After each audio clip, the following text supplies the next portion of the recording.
আসসালামু আলাইকুম ভিউয়ার্স, নাজপালা কিচেনে আপনাদের সবাইকে স্বাগত। আজকে চলে এসেছি রেসিপি নিয়ে।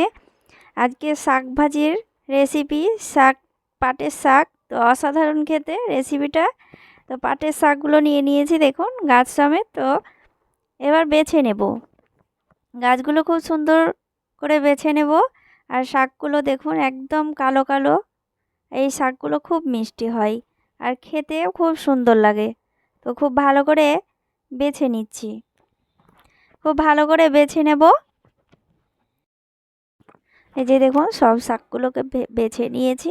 এবার ভালো করে ধুয়ে নেব, ভালো করে ধুয়ে নিয়ে ছেড়ে ভালো করে ধুয়ে নেব, দিয়ে চলে যাব রান্নায়।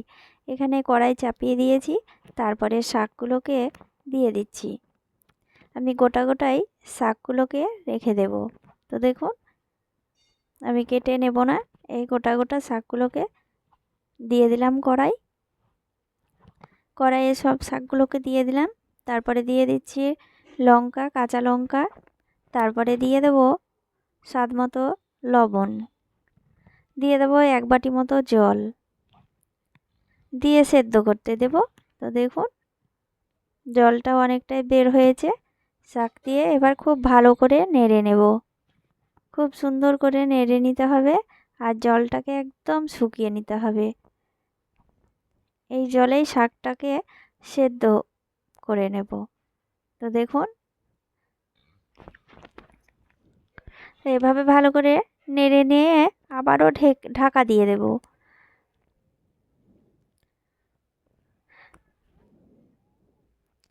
এই যে দেখুন নাড়তে নাড়তে একদম জলটা শুকিয়ে গিয়েছে। এইভাবেই শুকনো শুকনো করে নিতে হবে শাকটা। তো এরপরে শাকটাকে নামিয়ে নেব। নামিয়ে নিয়ে কড়াই দিয়ে দিচ্ছি তেল 2 চামচ মতো। তারপরে দিয়ে দিচ্ছি 2টো শুকনো লঙ্কা। এরপরে দেব রসুন কুচি। তো সব উপকরণ ভালো করে ভেজে নেব। ভেজে নিয়ে দেখুন কালারটা চলে এসেছে। এরপরে সেদ্ধ করা শাকটা দিয়ে দিচ্ছি। তো এইভাবে ভালো করে নেড়ে নিতে হবে। তো দেখুন কালারটাও দেখুন কতটা সুন্দর এসেছে।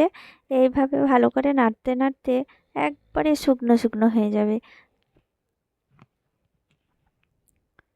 কোনো রকমের জল থাকবে না। তো দেখুন এইভাবে নেড়ে নিয়ে নামিয়ে নেব।